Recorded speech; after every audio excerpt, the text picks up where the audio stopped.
Welcome to the Sitco Bros Podcast.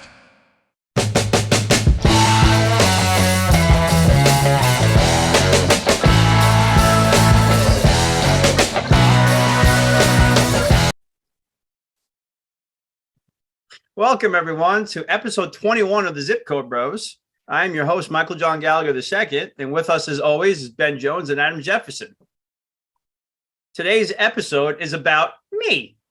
Oh, wait, no, I'm sorry. It's about Mr. Perfect, Kurt Hennig. Ching. How y'all doing? Anybody? AJ. Oh, okay. Man, I'm doing great. Tomorrow, Friday, first home game, first game of the season. Feel like a kid on Christmas Eve, man. How hot is it down there? Monday and Tuesday, the heat index got up to 106. We couldn't even go outside for practice. Today it was 95 on the heat index. Tomorrow will probably be about the same. I think the high tomorrow is 92. So you guys practice indoors? Yeah, we had to practice indoors Monday and Tuesday. We decided to just kind of not roll the dice and have a practice before school on Wednesday. Okay. And then walkthrough was before school this morning.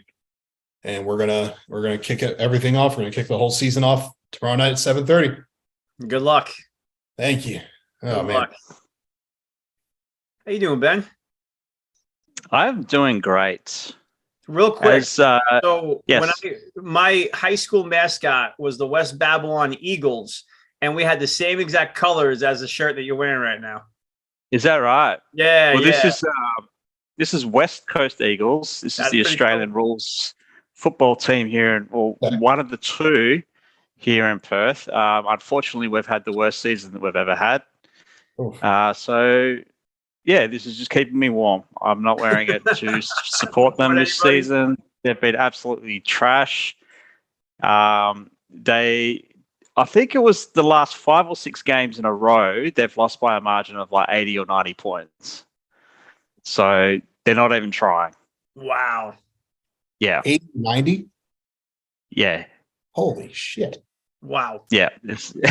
So the coach is probably not going to come back next year. And that's like college football at territory. Yeah. Yeah. So, but there's still plenty of loyal fans that go to the games. It's just that I'm not one of them. I don't blame you. How you doing? Yeah, really good. So, as you know, Michael, over the last couple of weeks, I've started seeing a young lady who I've known on and off for the last couple of years, where it's just one of those deals where timing hasn't quite worked out, and now it has. So it's all going pretty good in the early days. Does she listen to the show? She does not. No. Okay. Well, that'll be perfect. She has standards. Why is she dating you? Well, yeah. We all have our flaws. Well, you know what? I like to say that people are perfectly imperfect. There you go. It kind of suits the episode. Absolutely. Yeah, how are you going? I'm doing well. Dad's in town, so we've been having a great time. He came into town on Friday. We've been spending every night listening to music outside and just kind of chatting, catching up. We haven't really hung out one-on-one in about a year. So it's been really nice to catch up with my dad. And my oldest has been around for a lot of it, which is great. My youngest has been back and forth with me and mom. But things are going great. Works. The new job is going really well. I had a good week of work, which is good. I got off tomorrow, so I'm really happy about that. But I'm doing good, man. It's just I got more about this in the later in the episode, but I reconnected with a friend that I haven't spoken to in a couple months, and pretty important person to me, and it was pretty brutal not talking to this person for a while. So where it's going to go, I don't know, but we were able to catch up a little bit last night and just see how we were doing. So I'm happy. Things are going pretty well right now. That's great. Thank you. Very cool. And if Jimmy was around, I'm sure he'd say he's doing fine. Just fine. Just fine. So for those of you at home who are not watching or just haven't heard Jimmy yet, Jimmy unfortunately had to work tonight, so he's not going to be able to jump on the call. Hopefully, when he's done with his work, he might be able to jump on, but he's unfortunately not going to be here tonight. So, Jimmy, we love you. Although the silver lining is this could be our greatest episode ever. On the flip side, Jimmy's not here. Yeah. We've listened to the feedback. Talking to you, James Alcorai. Oh, man. AJ, what do you got for us this week? So last week I asked y'all to book me the worst fatal four-way. So I'm going to go positive this time. Give me your dream booking committee, creative team, whatever you want to call it. No more than 4. I'm sorry, no less than 4, no more than 5. Like a fatal 4-way, 5-way? No. Like if you're starting your own promotion, you're building a booking committee. Your top 4 or top 5 if you want to go top 5. I like it. Of all time or current wrestlers? All like bookers, like writers. Oh, gotcha. I thought you meant like we were booking the territory. We got 4 guys. I gotcha. Cool. Yeah, let me think about that. Kevin Sullivan's going to be one of them. That's tough. Yeah, it's a tough one. I've been, and that's why I said 4 or 5 because I'm debating myself. Ben, you got 4? I think I can do it off the top of my head. Yeah, I think I would go Bruce Pritchard, Jim Cornette, Triple H, and Paul Heyman. Oh, that's a good team. They'd kill each other, but that's a good team. Yeah, exactly. I think I would put Kevin Sullivan up there. I mean, the more I listen to Kevin Sullivan, the more I'm impressed in his mind for this business. Yeah. Kevin Sullivan, definitely one of them. Bruce Pritchard, definitely Bruce Pritchard. I think I would go with Paul Heyman as well. And, I'll go 5 guys just for the hell of it. I'll go Pat Patterson. Oh, yes. Because you need to produce that. And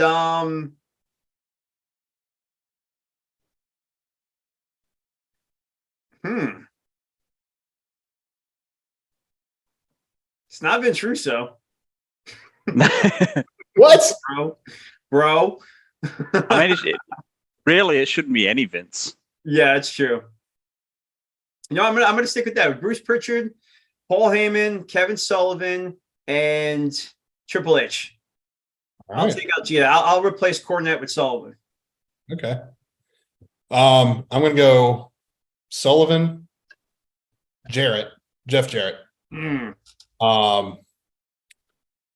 Pritchard, Corny, and Triple H. Nice. Another guy I would put there is Gabe Sapolsky.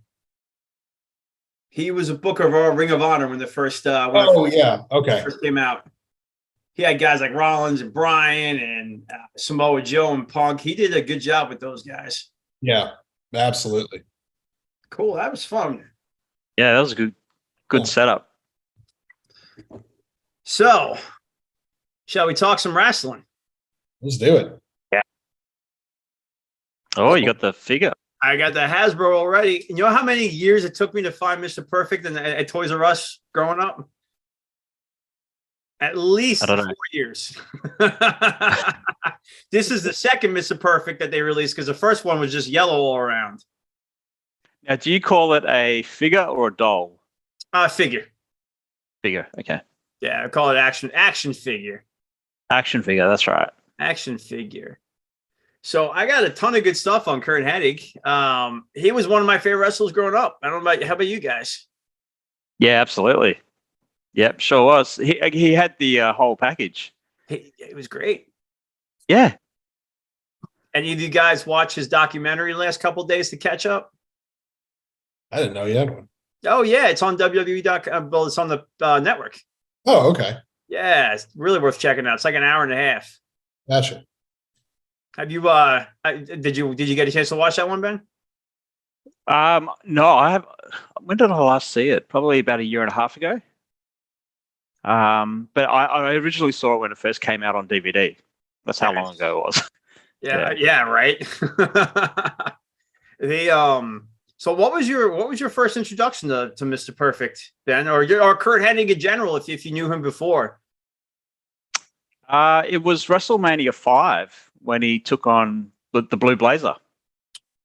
And just hearing Gorilla and Jesse sort of talk him up about how he's perfect and, he's textbook wrestler and so technical. And you just kind of knew that, like, oh, this guy's going places. If they're talking him up as Mr. Perfect, he's obviously going to do well.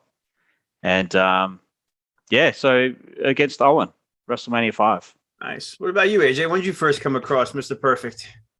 So I'm sure I saw snippets of him when I got into wrestling, whenever they showed historical footage during Raw or SmackDown or whatever, but I didn't really start looking into him until his son Curtis Axel debuted back in, I think, 2010. So a little late to the game on him, but it's one of those things where this guy is the son of a wrestler and all that. Well, okay, who is his dad and things like that. So start researching, start learning, itching that history nerd side of me. So yeah, about 2010. What were some of your favorite matches that got you into him when you started researching him? I really liked his the Loser Leaves Town match he had with Ric Flair on one of the first episodes of Raw. I thought that was great. The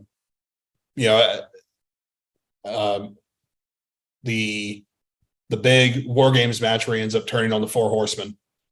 Ric Flair's head in the cage. Yeah. And kind of, as I've been trekking through WCW now on Peacock, we're in the era where Rick is kind of ignoring David Flair, and it's even making Kurt Hennig, he was Kurt Hennig in WCW, making him mad, and but yeah, those two definitely stick out. The War Games and the Loser Leaves Town match. Nice. I got in the Perfect. I didn't know his prior career prior to Mr. Perfect, but I probably got into him right around SummerSlam 91. That's kind of when I first got into wrestling. So I remember like my first stuff with him, and I loved that match with him and Brett. Oh yeah. That hooked me on both of those guys. And it's funny because I look back now and I watched that match today, and it is, pardon the pun, gentlemen, but it was excellently executed. Some might say, I was going to say, some might even say perfect. Well, that was my first introduction.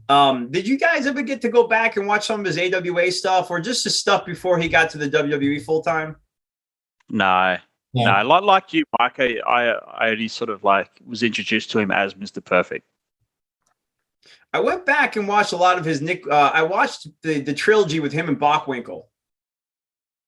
And Nick Bockwinkel made him look like $1 million, or Kurt Hennig made Nick look like $1 million. But they were really, those matches were really exciting. What year were they? 81, 82, 83. Oh, that early. Wow. Yeah, okay. yeah.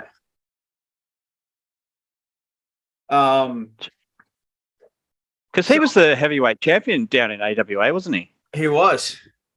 He won it from Nick Bockwinkel after his third match against Nick Bockwinkel. He finally got that title. Wow. Say he lost it to Larry Zbyszko, maybe, and then that's when he left. Good time for him to leave as well, because AWA was a sinking. Oh, it sure was, and he landed in a great spot too. Which brings you to the next category: is how much do we love those vignettes when he first came into the WWF? Oh yeah. So for those of you, again, No, I was just going to say it's good because I remember from that documentary you mentioned, and they showed like the outtakes where he wasn't so perfect. He seemed like such a nice guy. And like I know we'll probably talk about his ribbing in a second, but when you see him off camera, he just looks like he's having. It looks like he's just having the funnest time in the world. Well, I think I told you, Mike, that he was the first wrestler that I ever met. No, you didn't tell me that. Actually, let me rephrase that. You did tell me that. You sent us the picture, but you didn't tell us the story. Yeah, so there was a show here called Superstars of Wrestling, and he headlined against Barbarian. And before the show, they did this sort of meet and greet. And yeah, he was the first wrestler that I ever saw in person that I had watched on TV. And couldn't have been nicer. Like he's actually looking at you in the eyes when he's talking to you, and really putting effort in with the handshake and all that. And so just a great experience. So I wanted to bring something else up. Now we're not doing a Roddy Piper episode, but I picked up Brian. We were talking about this last week I picked up Brian Gerwitz's book, and we were talking about you and I, AJ, were talking about that. And I finally got to the Roddy chapter. And I think I was thinking of you, Ben, because I know how much of a great experience you had with Roddy, and you did have a little relationship with him.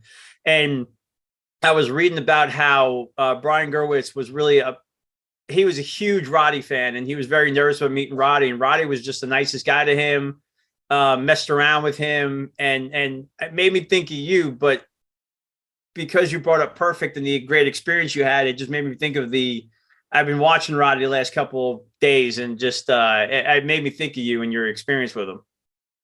Yeah, and you know what? There's nothing better than, like they say, don't meet your heroes, but when you do get to meet them and they exceed expectations, like that stuff stays with you forever. Oh, it does. Absolutely. I don't think I've met anybody who I was not. I don't think I've ever met my guys that weren't the awesomest guys in the world to me. Like I met Kurt Angle at Top Guy Weekend, and he could have been nicer. I met Jeff Jarrett. He couldn't have been nicer. I had a beer with Eric Bischoff for an hour at Top Guy Weekend. I had a beer. It was him. It was me, him, and his wife for an hour at the bar, just bullshitting. Oh, that's awesome. Yep. Yeah, it's just all those guys. It's fantastic. So I did meet Kevin Nash, but that was at the airport after a long flight. Oh, okay. So I'm not gonna hold that against him. I met Kurt Angle when he was not at the peak, but in the midst of his Percocet addiction. Okay. So I just remember his eyes being glassed over and him taking forever to like respond to what I was saying. So if I could meet somebody again, it would definitely be Kurt. Well, come to Top Guy Weekend next week, my man. Next year. I'm hoping so. Well, whoever comes, we can join rooms together, make it a little cheaper for us. Yeah. Because the truth is, we don't spend much time in the room. So we can get 3 guys in a room. Boom. Perfect. Absolutely perfect. Which brings me to my next question, gentlemen. What was your favorite vignette that we watched? For those of you who aren't familiar with Mr. Perfect, when he debuted in the WWF, he did a series of vignettes doing things like bowling and hitting home runs and sinking basketball shots and throwing football. So the idea was they wanted to show that he was perfect at everything. So they did quite a few vignettes. So that's what we're referring to now. I probably would say the football one only because of how just how insane the idea is that he could throw the ball and then run fast enough to catch it on the other end. Anybody could do it though, right? Yeah. What about you, AJ? Yeah, the football one for the same reason, Yeah. I like the baseball one because of the story with him and Wade Boggs. Him and Wade Boggs were really, really good friends. And they went hunting one day, and Wade Boggs got caught in the barbed wire fence and cut his leg open. And Mr. Perfect picked him up and carried him 3/4 of a mile back to wherever they were. Yeah. So that to me, his Wade Boggs thing, that's my favorite. Because didn't he induct Mr. Perfect into the Hall of Fame? He did. Yeah. I thought. Yeah. So he started with the Genius, which was pretty cool. He had his moments with the Genius. He headlined Saturday night's main event with him and the Genius versus Ultimate Warrior and Hogan. So I think Perfect had his main event run pretty much with the Genius on Saturday night's main event. That little era right there, 1991. And then the reason why I bring this up is because then he became a member of Bobby Heenan's family. And I personally remember Bobby Heenan the most with Mr. Perfect. Yeah, okay. He was there to catch Mr. Perfect's towel. Yep. And even though he didn't need a mouthpiece, it worked for him. Well, it's like when Flair and Heenan were together. Like Flair certainly didn't need Bobby Heenan as a mouthpiece. But he's a heel. Yeah. AJ, what shirt you got on? Oh, I got the Better Than You, Baby. Oh, awesome. Shirt. That's awesome. I got the pink somewhere in my drawer. I got the pink one from the Owen Hart. Okay, yeah. Yeah. That because I went to All Out. I went to Double or Nothing last year. So it was the finals of the Owen Hart tournament, and he had like a pink shirt that was supporting that. So I bought that one, baby. Awesome. Adam Cole's a man. He really is. He's great. I can't wait to see him beat MJF. No, he's gonna. It won't be clean. That's for sure. No, is Cole the heel or is that MJF the heel in this one? They're both kind of faces right now. Okay. I think you're going to kind of, in a sense, get a double turn. I gotcha. Because, when they've hugged it out the last 2 weeks, Cole has mimed stabbing MJF in the back. Ah. And then he said word for word what Stone Cold said in the sit-down interview between him and The Rock before WrestleMania 17. Oh, yeah? And then when they hugged it out again, the belt was on the floor. The belt was on the mat, and he just stared at the belt the entire time he was hugging MJF. Ah. So I think Cole's gonna do something. Somebody's gonna get involved, and we're gonna have Cole coming out as the heel and MJF as the face, which will be interesting seeing MJF as a face. Yeah, I like it. Then we got to his undefeated streak, where it was broken by Brutus, the effing Barber Beefcake. I just had to bring that up because it's Brutus the effing Barber Beefcake. Oh, you mean Hulk Hogan's weed man? Hulk Hogan's stash man. His bag man. And you guys see Marty Jannetty's Dark Side of the Ring? Yeah, was that not nuts? Yeah. Yeah, he's he needs help. But with Brutus there, I'm like, it's like you get these peripheral guys who kind of knew them, but Brutus and did you see his wife? Yeah. Yeah. Missy Beefcake or? Yeah. That's not Missy Hyatt, is it? No. Just them both being named Missy made me wonder. You know what? I could be completely wrong. Who knows? I've been wrong before. I'm sure I'll be wrong again. So yeah, I don't know what the thinking was there, having Brutus beat the streak, but then again, they didn't really talk about the streak in the same way that we talk about the Undertaker streak. Right. And I think it was a little bit different in the 80s. It was more the heels versus the faces versus like milestones. Mm. But Brutus, he's over, man. I mean, we make fun of him, but he was over. Oh yeah. I definitely was strutting and cutting when I was a little man.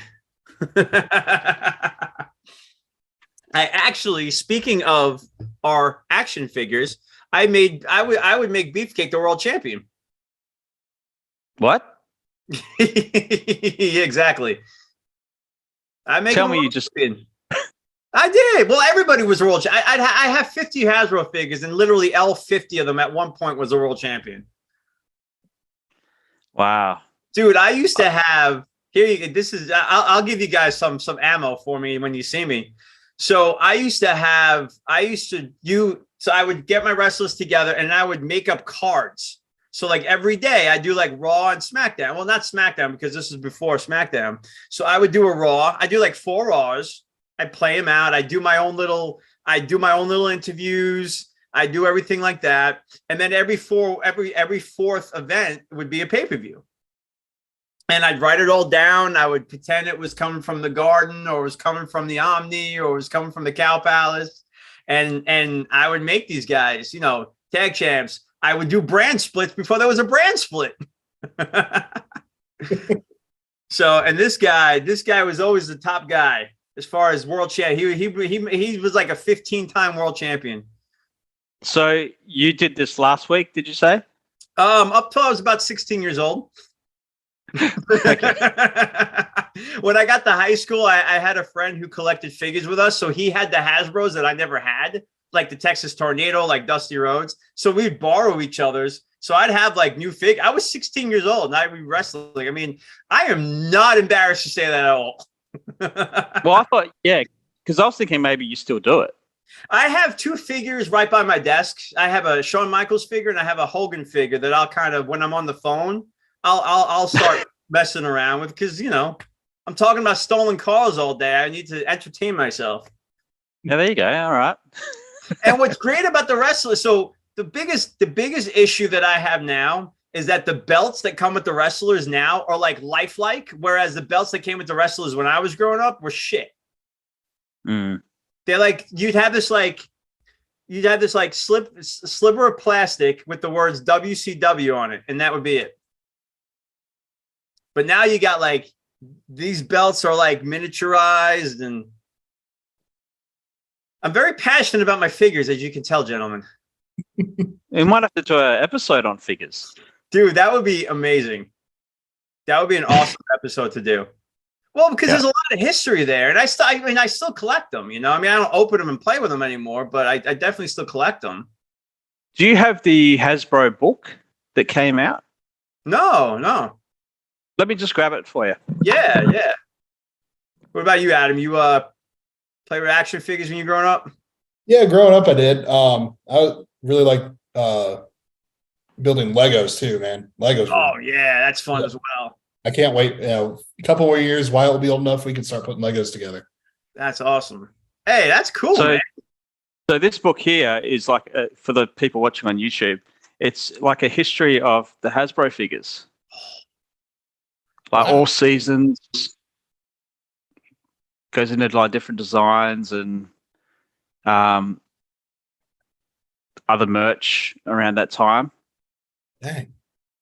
I think I paid, I don't know, maybe $40 US for it. It's a decent size. It's 200 pages. Hasbrook? I'm looking on Amazon right now. Hasbook. Oh, Hasbook. Yeah.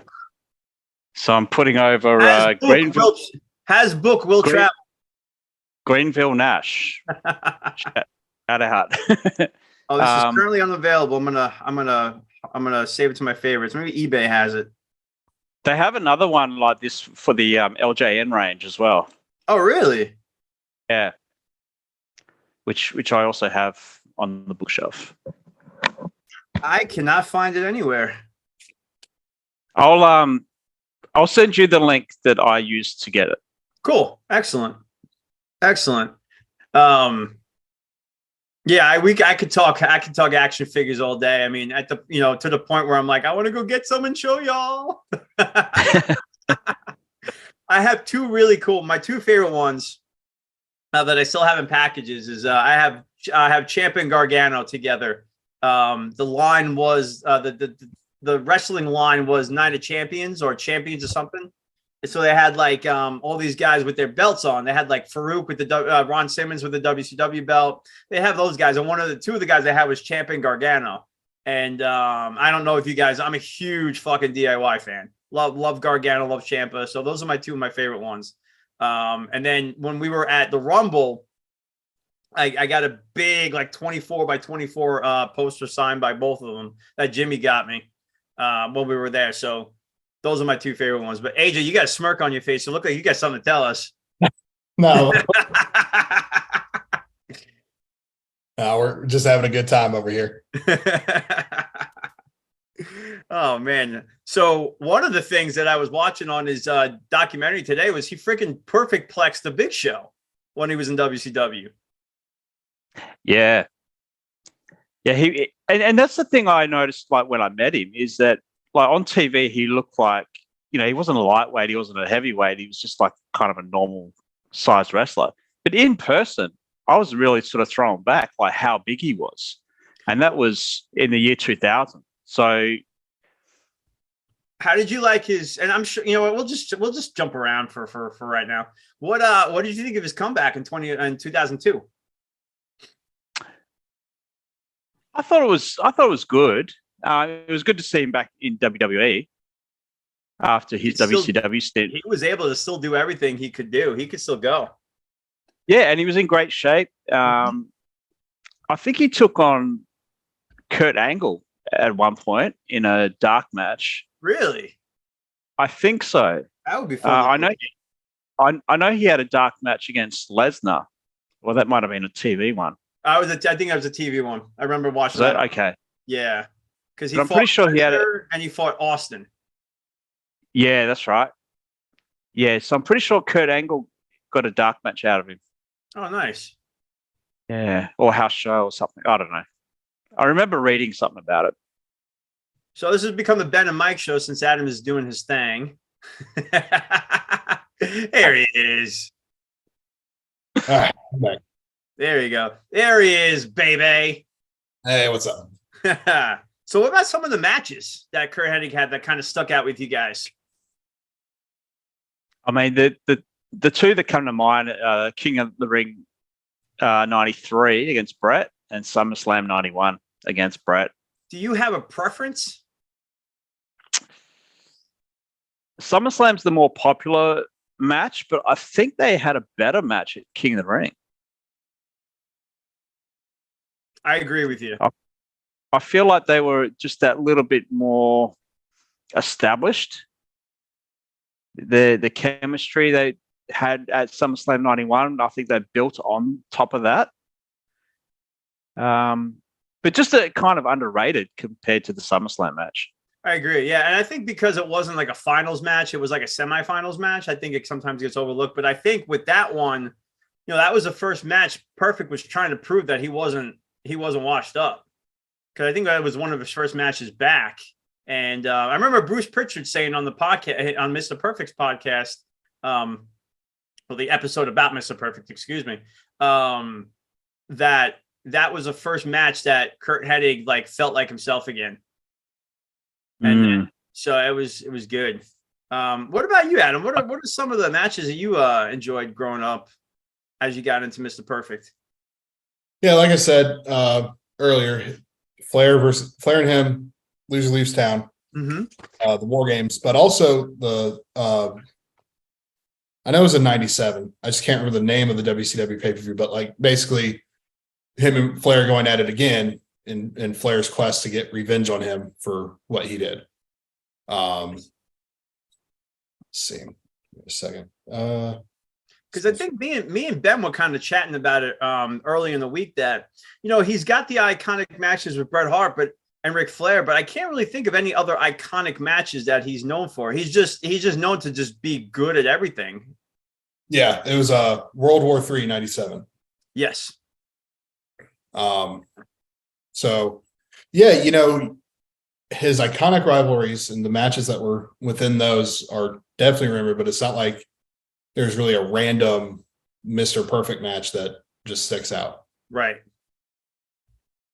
They got it's funny because we've literally listed every single match that I had listed down here. The only match that we didn't talk about was the Survivor Series '92 where Savage and Perfect fought Flair and Razor. When that was the comeback match. That was a good face turn as well. Yes. Yeah. How he poured the water over Bobby Heenan, called him a wet weasel. Yeah, and Bobby Heenan's groveling. He was so great. Heenan was great, man. He just made it, right? It just worked for Heenan, and he's a guy that I wish that was still around. Imagine the podcast with Bobby Heenan. Oh man. Well, if he was in better health, because Sure. those final years he wasn't able to talk, and but yeah, I mean the stories that he could tell. Right. And then some of his feud. Yeah. Real quick, while we're talking about Bobby Heenan, Of course. I know it's kind of old news at this point, but do y'all have any thoughts about when Paul Heyman and Roman Reigns were on ESPN's First Take and Paul said what he said? I didn't know what he said. What did he say? So they're on there, and Stephen A. Smith says, asked Paul, like, where do you rank in managers? And he said, and Paul just said, "Oh, I'm the greatest of all time. I'm the GOAT." And Stephen A. says, "Really? Well, I mean, like guys like Bobby Heenan were around." And Paul said, "Screw him. He's dead." Oh, jeez. And then, I mean, was he in character? He had to be. It's Paul Heyman. He had to be in character. He's always in character. And then hit the follow-up sentence, because there's you can feel the air kind of get sucked out of the studio when he said that. And his follow-up sentence was, "And Jimmy Hart's still alive, which is proof that God doesn't answer my prayers." Well, okay then. Wow. I didn't hear. Yeah, that's definitely got to be in character. Yeah, and I think it was in character. People are tried to blow it out of proportion that he was disrespecting Bobby. Bobby would have loved it. Oh heck yeah! Yeah, Been definitely for it. So, that's funny. So we can't talk about Mr. Perfect without talking about Rap is Crap. The West Texas Rednecks. Are you familiar, Ben? No, I never saw it. I saw him in WCW when he was in NWO. Okay. So in late 99, 2000, Kurt Hennig joined Barry Windham and Bobby Duncan Jr. Not our top guy, Bobby Duncan, but shout out to Bobby. We love you. They formed a group called the West Texas Rednecks, and they were feuding with Master P's group. So they put on a video called Rap is Crap. When you get off this Zoom, first thing you should do is Google Rap is Crap, because Kurt Hennig sings a song about Rap is Crap, and it's entertaining as heck. And it was definitely one of the bright spots in WCW where there was not a lot of bright spots. Yeah. Right. Okay, I'll check that out. I think that whole gimmick was just Kurt just really having fun. For sure. Because he loved, even Bruce Pritchard, or maybe it was Eric Bischoff, just commented how much he loved country music and all that. So to kind of get to record a country song and work it into your gimmick, I mean, that, just had to be a dream come true for him. And he didn't have a bad voice. No, it really wasn't bad. No, he could carry a tune because he's absolutely perfect. It should be a drinking game today, right? And many times we say absolutely perfect. We'll hospitalize people. What about some fantasy booking? Just a couple of quick random thoughts is that when Mr. Perfect smashed up Hogan's title belt, in an attempt to get a title shot, and he was on the floor with the hammer, just smashing it to pieces. That was good TV, desecrating the belt like that. Never happened. Because it got people. No, exactly. And there's a rumor that every time he would spit out his gum and slap it, he never missed it. I never saw him miss it once. Every time he spat it and hit it, always got it. I'm batting around 650, 700 when I do it. Okay. I'd say I get it like every 6 out of every 10 times. I got pretty good at it. I still do. Have you seen the it's Mr. Perfect versus Mr. Hughes? And when Mr. Perfect gets into the ring, he throws his towel around his back and it lands perfectly on Mr. Hughes' shoulder. And you can see Mr. Perfect have a little smirk on his face.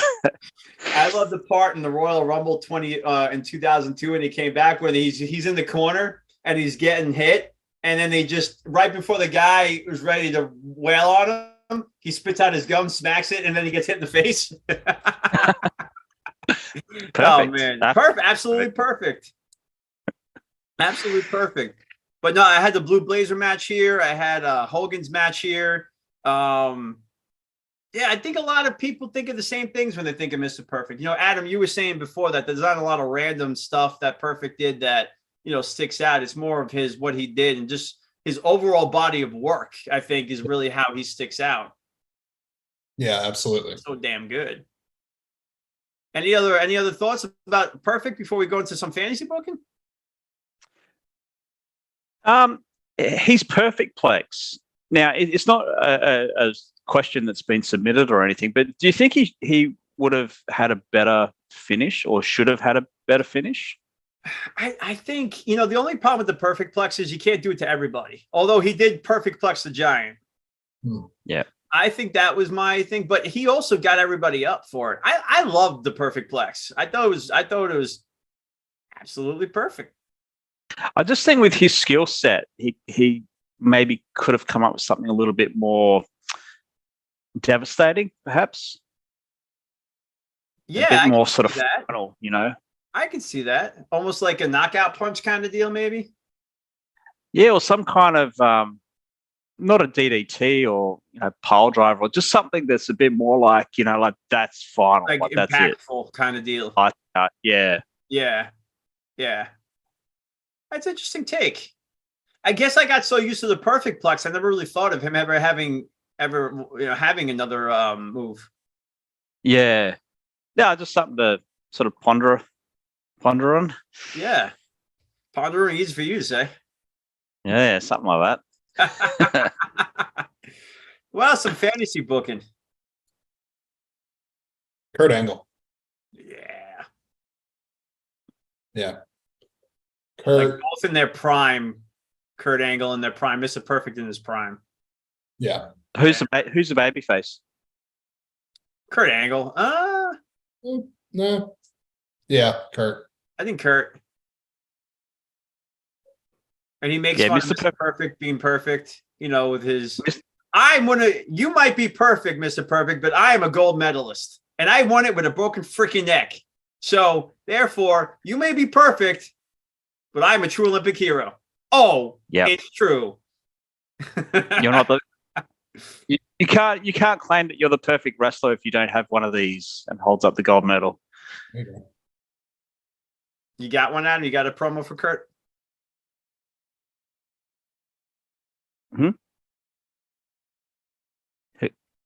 What's happening right now? Oh no, I was asking if Adam had you and I just cut a promo. I was asking if Adam had a promo he wanted. Oh, no, sorry. No, I don't. No, all right. I think him and Seth Rollins would have a really good match. Oh yeah, that's good. That's what Mike Whitaker has said this week, and also MJF. Yeah, MJF. Who would be there? With Seth Rollins, does it matter the gimmick that Seth has, or, you know, like, would he be Seth freaking Rollins? Would he be the Architect? I would think Perfect would be a good babyface in that rivalry, and I think you do use the Architect persona of Seth Rollins. Yeah, like the guy that when I think of this Rollins, I'm thinking of like the Rollins that fought Randy Orton at WrestleMania and then cashed in his title. Okay. I think of like that WrestleMania version of Seth Rollins versus Mr. Perfect. I think would be the best. Yeah. There's another one you said though right there, and that's I think him and Randy Orton would have a great feud. Oh yeah. Legend Killer Randy Orton? Yeah. Or no. Shaved Head Psycho Orton. 09 Orton. The disrespectful Randy Orton. Okay. The one that was, you know, kissing Stephanie McMahon after beating the shit out of Triple H. The one that was spitting in the face of Mick Foley. That guy. Yeah, so Shaved Head Psycho 2009 Orton. Well, more 2005, 2006. Yeah. Okay. Yeah. Like wrestling, like the match with Foley. Okay. Yeah. Yeah. And then the match with Undertaker later that SummerSlam. Mm-hmm. Those, I think that Orton would be good against a babyface Mr. Perfect. Yeah. I'd like to see Mr. Perfect versus Rick Rude. Oh yeah. Okay? They were buddies. Like, why not square off? That'd be pretty entertaining. I agree. Maybe against Eddie Guerrero or Jericho. I think he could flip, flop, and fly for Roman Reigns. Oh, for sure. Yeah. I was trying to think of guys that have like bigger power moves because he loved to flip, flop, and fly. So I was trying to think of guys like Roman Reigns who were kind of stronger, but I really couldn't think of any.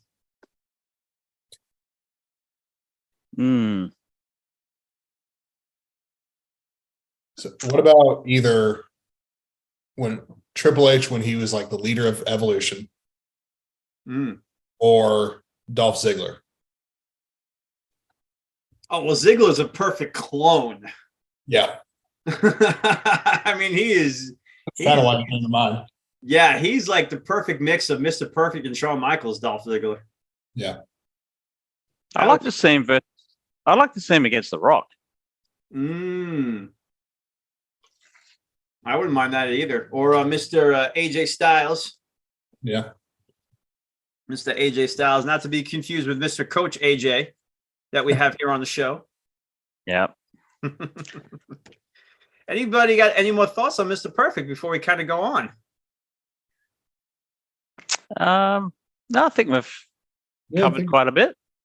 I think so. I think it was a good conversation about him. I felt like it kind of started off but I think we kind of hit it. Right. Yep.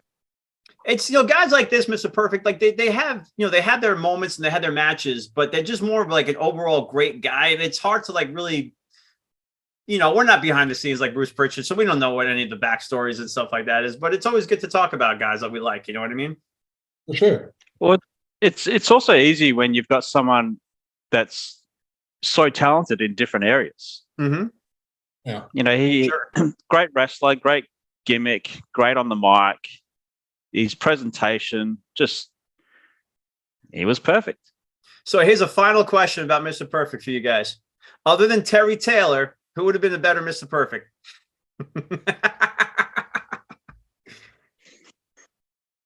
Who I shouldn't say better, because Mr. Perfect, Kurt Hennig made that gimmick what it is, and he was perfect for it. But could you guys see anybody else other than Kurt Hennig doing that Mr. Perfect gimmick? Not necessarily as well, but maybe being that guy.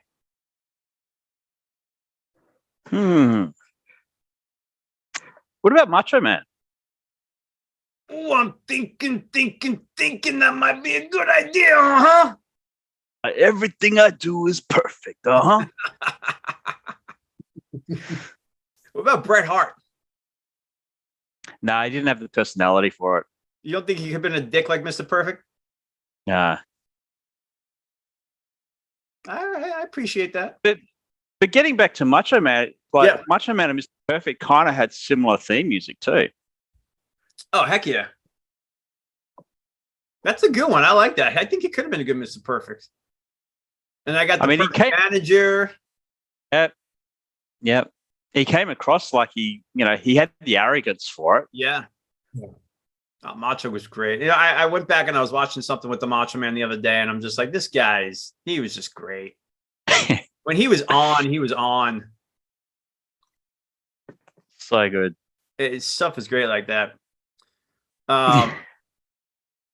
Any final thoughts on Mr. Perfect? One of the all-time greats. One of the all-time greats, and one last fantasy booking. LA. Who? LA Knight. Yeah. LA Knight was at the Met game the other day, rocking the Met jersey. I posted on Facebook. Yeah. Okay, well, here's the question. Is Mr. Perfect the greatest wrestler to not have a WWE championship?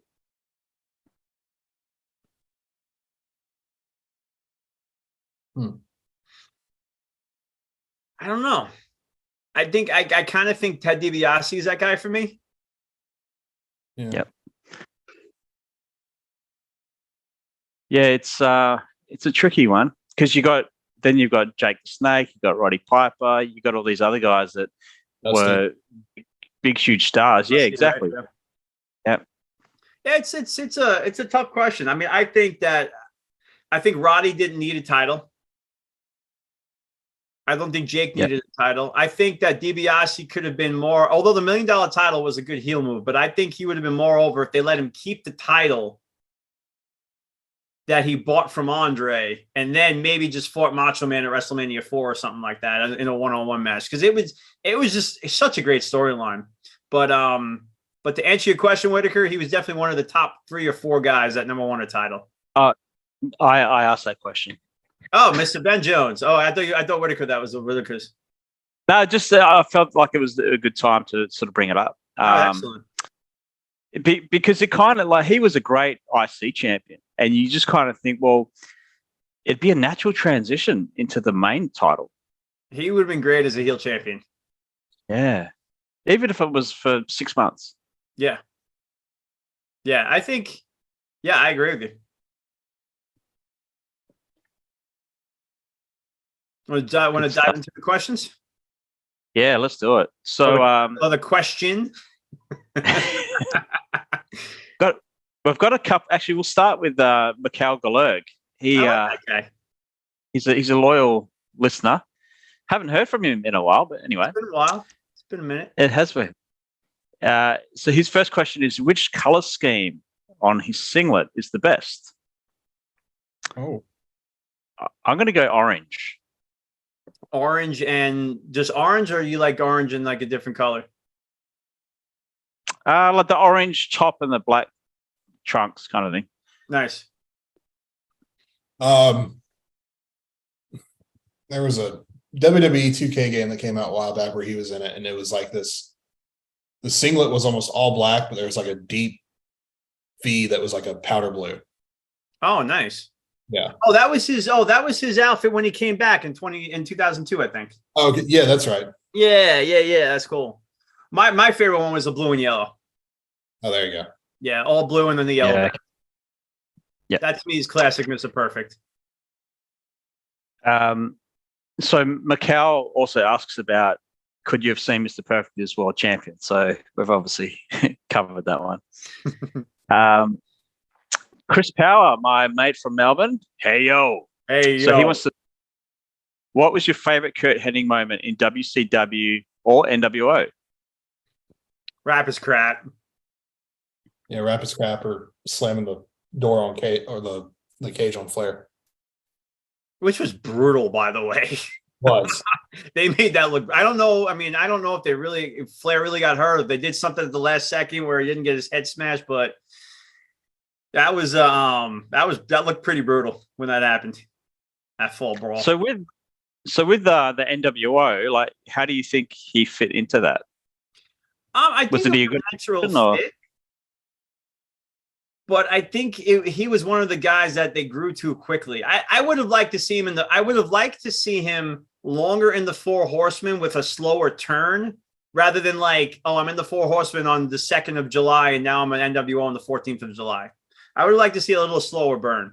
Yeah, it was a little rushed. But I think that's Flair had to get out for his plastic surgery.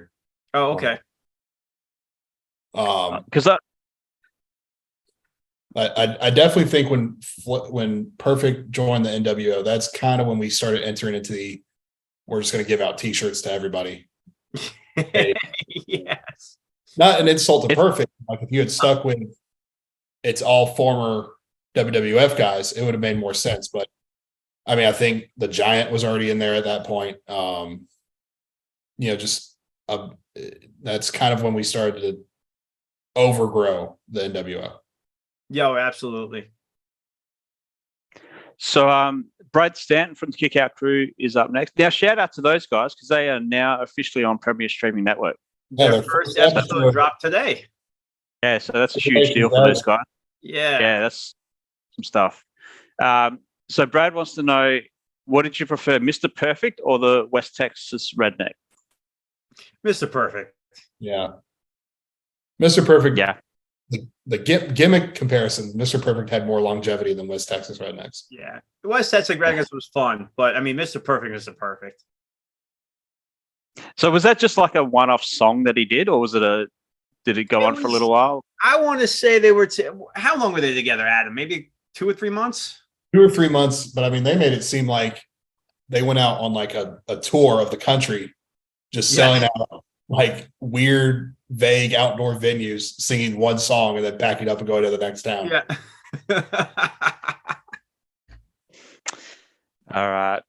Up next is Mike Whitaker. So if Mr. Perfect was in his prime today, who would you like to see him wrestle? So his answers for that was Seth Rollins and MJF.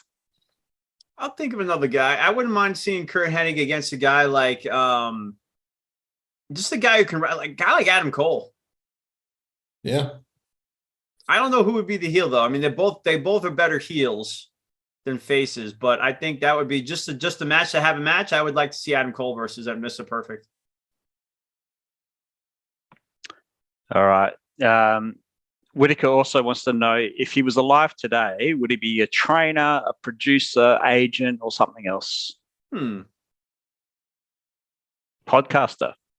Podcaster, could be working backstage for either AEW or WWE. Maybe a coach at the Performance Center. I can see a coach at the Performance Center. Yeah, totally. Yeah. Or maybe an on-air manager in AEW, or there you go. Trying to think of who would be paired with. That would be good. But what about him and MJF? Yeah. They both I mean, they're both very, they're both cocky heels. They're both, I think, and not that MJF can't cut a promo, but I think Perfect would be a great hype man for him. And you think about all the things he may have learned from Bobby Heenan about being a manager too. Because you could also like see MJF recruiting Mr. Perfect as his manager. Like, I needed the perfect manager. Yep. I needed the perfect man to be behind me. And what about his son?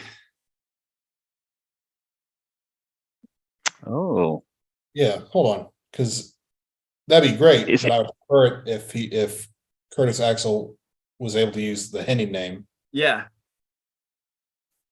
Trying to figure out like why he didn't go by Joe Hennig. I never understood why. Do what? I said why he never went by Joe Hennig. I'll never understand. Like but I think he was a guy who kind of needed that affiliation to get his feet off the ground. And then, if he was able to do it, then he could do it. I think, yeah, because the whole Curtis Axel thing, but they would still acknowledge that he was Mr. Perfect's son. Yep. And I think when they paired him with Paul Heyman, would have been a perfect time to drop the Axel and be Curtis Henning or Joe Henning. But I think even JR talked about it. There were some guys that got to use the family name and other guys didn't, and there was really no logic as to why. Yeah, it's true. All right. So Whitaker's last and final question for today is: what is going to be on the perfect pizza? I mean, this is a big deal, guys. It's the perfect pizza, so it's got to be your favorite pizza. So what I was thinking is putting mint leaves on it because it'll give the flavor of his chewing gum. Like a basil. I can see more basil leaves than the mint leaves, but yeah. So what else is on it for you, Ben? Oof. I think all the sort of standard things, like your pepperonis, your mushrooms, but it's all going to be perfect. What about you, AJ?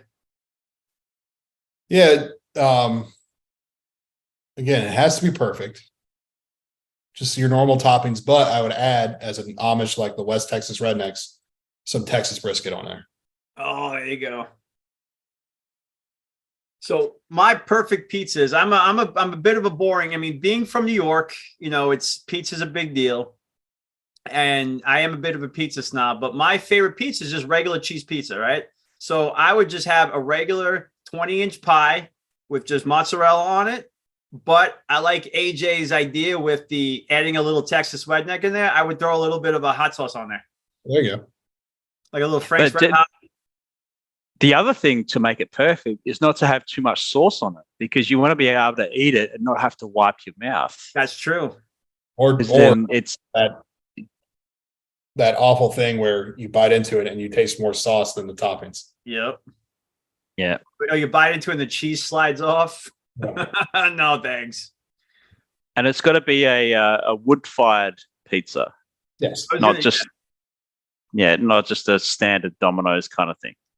No, I got to be a brick oven. Absolutely. Yeah. Cool.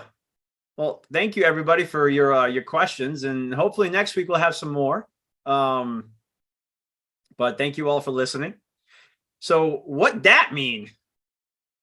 No. What that mean? What that mean? So I got a quote from a movie called Midnight Cowboy. Have anybody seen Midnight Cowboy? Sounds familiar. With Dustin Hoffman and John Voight. It was a movie in the 70s.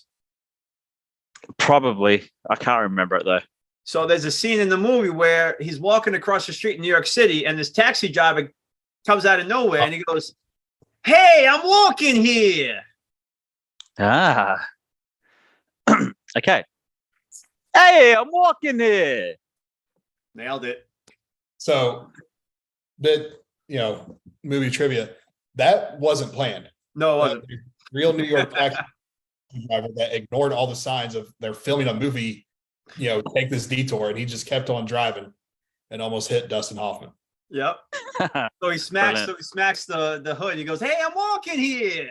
All right, you guys ready for yours? No. Never.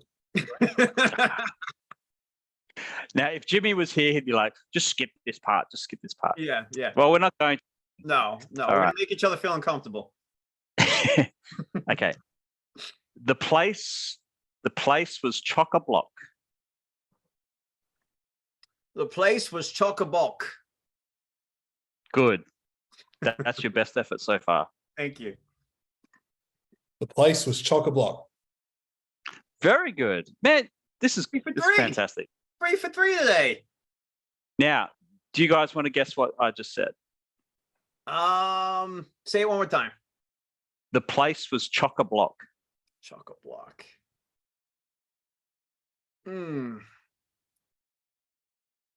I was gonna say, is that it sounds negative. Yeah. Like this place sucks. I was gonna say like overly crowded. Ding, ding, ding, ding, ding. AJ got it right.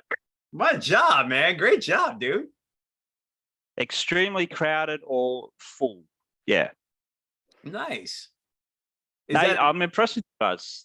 Yeah, that was fun. That was cool. Does chock-a-block is that like short words? For like, yeah. Like CHOC and then A and then BLOCK. Oh, okay, gotcha. But do you know what?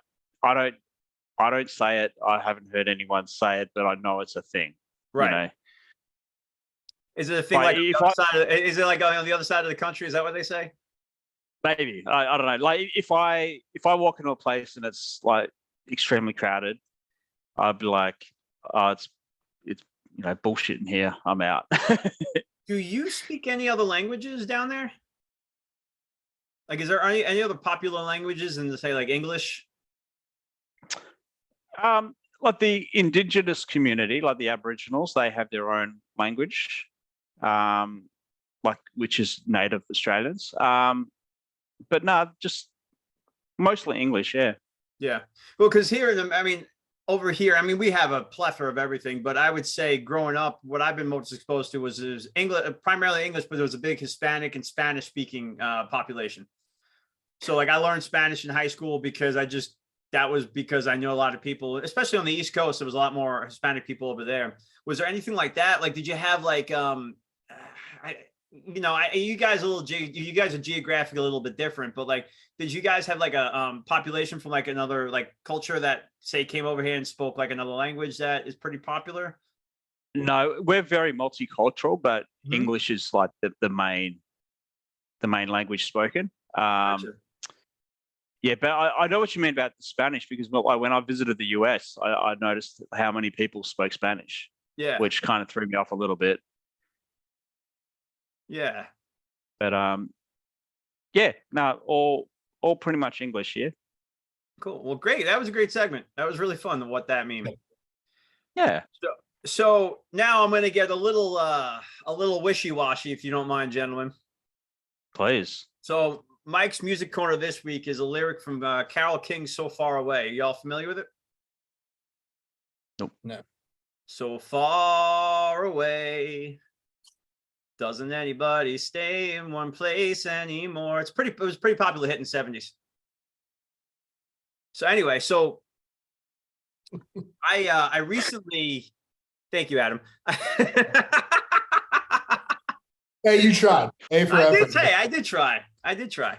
That also is a woman saying, yeah. So you made it sound like it was like 5 years ago. It's like, it's popular in the 70s. Well, it's a popular song. I mean, it was a very, very big hit, and a lot of people playing on the radio now. But anyway, so I'm gonna take a deep breath and speak slower. So I had a friend, I think I talked about on a previous episode, that we kind of estranged, and it was bothering me a lot. And there's a lot of reasons why we stopped talking. But I was listening to this song yesterday, and the lyric that I want to quote is, "If I could only work this life out my way, I'd rather spend it being close to you, but you're so far away." And I don't necessarily read that lyric as two people who are romantically in love. I see that as two people who are very good friends that maybe have drifted apart. And when I think about this person, it just makes me sad that we're not friends anymore, and we're not as close as we were. And again, there was a couple different reasons why, and I don't mind telling you guys off air, but I got a chance to talk to her yesterday for a little while. Oh, that's And awesome. yeah, I was at the yeah. Sorry to interrupt, but did you reach out to her, or did she reach out to you? I was at a baseball game last night with my son and my father, and I got a text message from her, and it was good. It was good. So we had a good chat for a couple hours. We caught up, and I feel really good about everything right now. We were able to catch up, but last couple of weeks, it's not the last couple of weeks, last couple of days, it's really been prominent to me, because the person that I'm talking about was a really good friend last summer, and we spent a lot of time together. And this summer, I haven't really had that friend where was like my partner in crime. You know what I mean? So when that song came on yesterday, it kind of choked me up. And then when I was able to talk to her last night, it was good. It was good. I'm really happy that we had a chance to do that. So, like I was saying before, life's good right now. And what I love about music, guys, is that there's always a lyric that can express how you feel. And this one, I'd rather just spend it being close to you. You're a friend, and I miss you. Not necessarily I love you. It's just, I want to be close to you again. So that's my music corner for the week. That's awesome, man. Thanks, dude. Yeah, no, that must have been. Yeah, I can see why you would have got emotional over that. Yeah, and a lot of times people think it's romantic, but I think that there are certain times in your life where you have a friend who means more to you than somebody romantic, and when you guys lose touch or something happens, it affects you the same way, because you're losing somebody in your life. And even if we're only cracking the door open for 5 minutes and saying hi to each other, and then peeping our heads through and back, it didn't end well the first time, and I'm glad I had this kind of I'm glad that we had this discussion, and I'm glad we had a conversation. So it was fun. It was good. So I wanted to share that with you guys because it was really important to me. Yeah, definitely. It's a new beginning, I guess. Yeah. And what will happen? Who knows? But we'll see what happens. But I'm positive about the future, and I'm excited about the future. And I suppose like whatever questions and feelings you had prior to yesterday, you've got some answers now. I do. Yeah, we cleared the air. It was really nice. And yeah, I realized I've also grown up a little bit in the last 3 months. I'm not in the same headspace as I was 3 months ago when we stopped talking to each other. So it's a little bit different. I was kind of a cuckoo for Cocoa Puffs a couple months ago before I got, before I got diagnosed with the bipolar and the ADHD, and I got medicated for it. I really, it's really helped my brain kind of stay on track. So I feel like a different man, which is nice. Yeah, that's great. Thank you. That's really great. Yeah, no, awesome. Thank you. Well, since I brought it down, why don't you bring it back up with the best segment on our show, Jonesy's Jokes. Well, I mean, I could try. That's all I can do is try. Here comes the eyeglasses. Yep. For the record, ladies and gentlemen, he does not wear his glasses to read questions. He only wears his glasses to read jokes because, I don't know. They're gimmick glasses. It's the gimmick segment. Yeah. All right. I can't believe someone broke into my house and stole all of my fruit. I am peachless. I have no peach. If you think that your microwave collecting data and the TV is spying on you is bad enough, well, the vacuum cleaner has been gathering dirt on you for years. I told you I'd try, okay? No, I'm shaking my head because they're good. I sued the airline for losing my luggage, but I lost the case. Yep. You know what? The no reaction tickles me more than if you were laughing. All right, number 4. Singing in the shower is fun until you get soap in your mouth. Then it turns into a soap opera. That's not bad. That's actually not bad. It's not bad, but it's really bad. No, it's not even really bad. It's a joke that I'm going to use. So, all right, with my permission. Okay. Hey, last one. We all have rights to this show. Whatever happens on this show, we all have the ability to repeat at our own leisure. Except for Jimmy. Well, and you're welcome, listeners. By the way. Yeah. Okay. Last one. If you see a crime happen at the Apple Store, what does it make you? You're gonna say it, and I'm gonna be like, that makes sense. What does it make it? An eyewitness. Ah, okay. What did you think? I thought it was me like some like apple joke, like actual fruit apple, like you're a bad pit or like you're a bad core or something like that. This is like the letter I and then witness. Yeah, I picked that up. Okay. Thanks. That's Jones. Nah, those are good, Johnny. Those were good, Jonesy. All right. Those are good. Well, good. Done.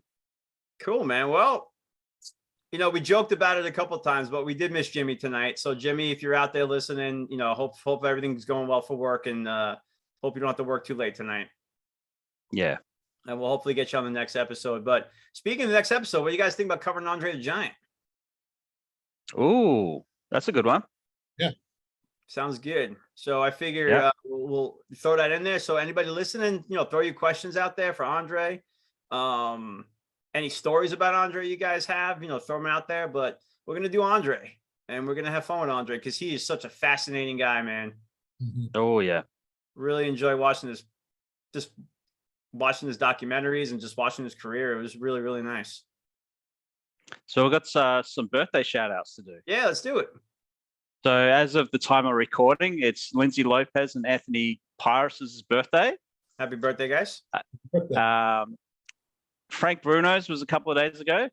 Was it yesterday or the day before? I think it was I think it was yesterday. Yeah. Tomorrow is Mike Bober. Yes, his it is. birthday. Happy birthday, Bober. There's been a few. Bober's going to be 85 years old. 85. Wow. Okay. I can hear the "F you, Gallagher" in the back of my head coming from his mouth. He'll officially I got a great Bober story. Okay. So a couple of days ago, the Mets are playing the Pirates, and Mike lives in Pittsburgh, so he's a huge Pirates fan. So I'm outside. It's just me and my dad were hanging outside. So Jimmy texts me. He's like, "Your presence is required now on Zoom." I'm like, okay. So I get on Zoom, and Mike Bober decides to tell me how much the Mets suck and how much the Pirates are better. I'm like, "Did you guys call me just to break my balls over the Pirates?" He's like, "Yep." So happy birthday, Bober. We love you, brother. So when this comes out, he'll officially be 85. Is that what you're saying? I'm thinking 85, yes. 85. Okay. Uh-huh. It's been a busy few weeks for birthdays with the AFS community. So if we've missed anybody, happy belated birthday or happy birthday coming up. I'll try and get to them on the Facebook group when I see them. And Denovius, he had a birthday a few days ago as well. Happy birthday. And Rob Hewitt. Yeah. Rob Hewitt as well. Yep. So happy birthday to all you guys. Yeah, quite the season. Yeah. Summer birthdays are fun. Summer birthdays are fun. But well, unless you guys get anything else, I think that wraps it up for today's for this week's episode. Adam, where can we find you? On Twitter at the ARJ brand for personal and wrestling takes. At Coach A Jefferson for all the football stuff. If you want to follow the team that I coach on, it's at Lakewood Football 1 on Twitter as well. We're working on launching an Instagram page for that. So want to try. Is it one the number one or is it ONE? No, 1. Okay. Like the and I may or may not be the social media manager for the football team. So any posts are written by me. At Just Thoughts Pod for the Just One Man's Thoughts, my solo podcast, which actually did have an episode new episode drop yesterday at time of recording. So yeah, back in the swing of that, and that's all the socials for me. That's great. Yeah, I was going to mention that you had your episode. No episode dropped last night. Yep. Yeah. So check it out. One Man's Thoughts. Can't wait to listen to it. Ben, where can we find you? I'm on Twitter at AFS Ben Jones and also the podcast, Zip Code Bros on Twitter. Zip Code Bros. Well, you can find me at Miker, MIKEGRR 0905 on the Twitter, as Jimmy likes to say. And, continue listening, like and subscribe us on YouTube. Check out the video. We like to have fun. We have some cool stuff in the background. Adam's always got some cool wrestling shirts on, so it's worth checking out and watching us. And once again, Jimmy, we miss you, and we look forward to seeing you next week, buddy. So for us here at the Zip Code Bros, we bid you a perfect good evening. Bye.